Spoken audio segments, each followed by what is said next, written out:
Assalamualaikum warahmatullahi wabarakatuh. Alhamdulillahirabbil alamin wa bihi nasta'in wa ala umuri dunya waddin wassalatu wassalamu ala asrofil anbiya'i wal mursalin sayyidina wa maulana Muhammadin wa ala alihi wa sahbihi ajmain, amma ba'du.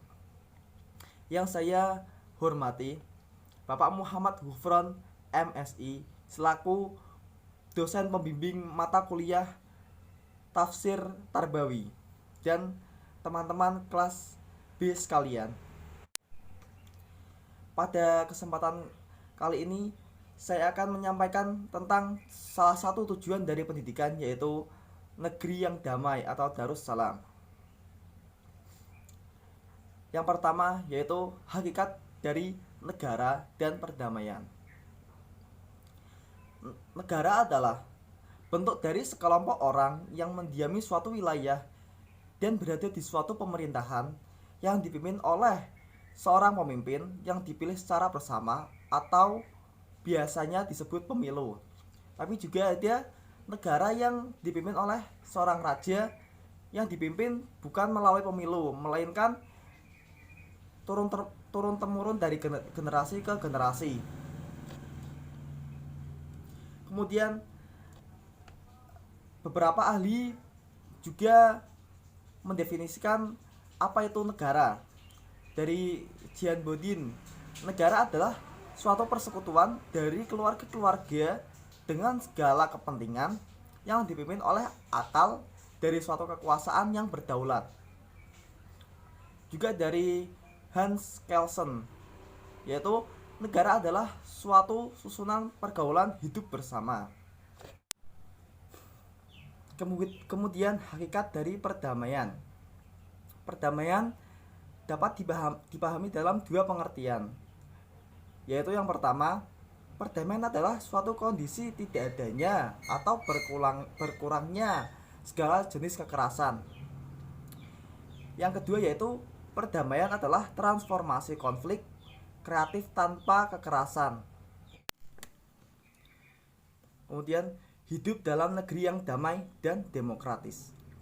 Di dalam Islam, gagasan tentang perdamaian merupakan pemikiran yang sangat mendasar dan mendalam karena terkait erat dengan watak agama Islam. Bahkan merupakan pemikiran universal Islam mengenai alam, kehidupan, dan manusia.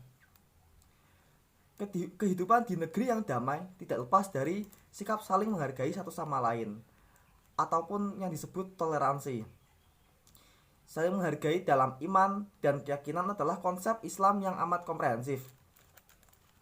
Dalam Islam diajarkan untuk toleransi antar umat beragama. Konsekuensi dari prinsip ini adalah lahirnya spirit takwa dalam beragama. Seperti kita hidup di Indonesia ini. Di Indonesia kan banyak sekali agama-agama yang berbeda-beda, yaitu yang diakui itu ada 6 agama. Kita harus saling menghargai satu sama lain agar bisa mewujudkan negeri yang damai seperti yang semua orang inginkan.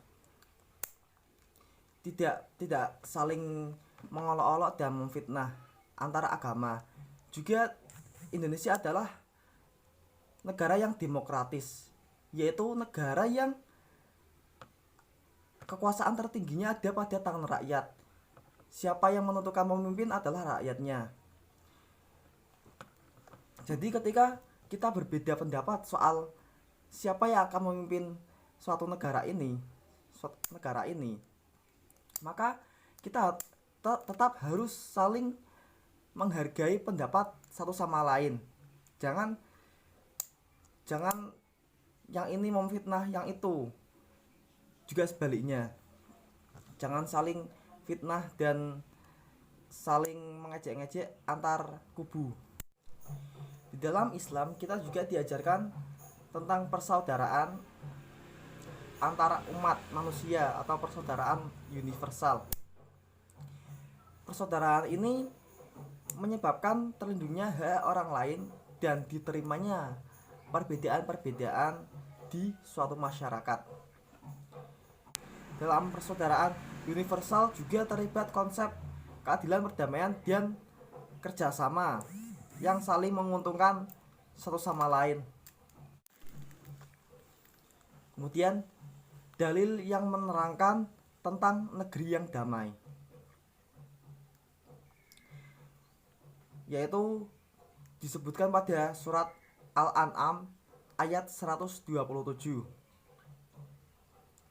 yang berbunyi, A'udzubillahi minasyaitonirrajim, Bismillahirrahmanirrahim, lahum darus salami inda rabbihim wa huwa waliyahum bima kanu ya'malun. Yang artinya, bagi mereka adalah negeri yang sejahtera di sisi Tuhan mereka, dan dialah penolong mereka sebab apa yang mereka amalkan. Surah Al-An'am ayat 127. Ayat ini memperjelas kemana tujuan terakhir dari pada jalan Allah yang lurus itu. Tujuannya ialah Darussalam, yaitu negeri yang sejahtera, atau negeri yang bahagia, atau negeri yang damai. Langkah seorang muslim selalu mempunyai tujuan, walaupun di mana dia harus hidup dan tinggal. Dia meluruskan jalan menuju surga dengan selalu beribadah. Karena negeri yang damai sesungguhnya yaitu surga.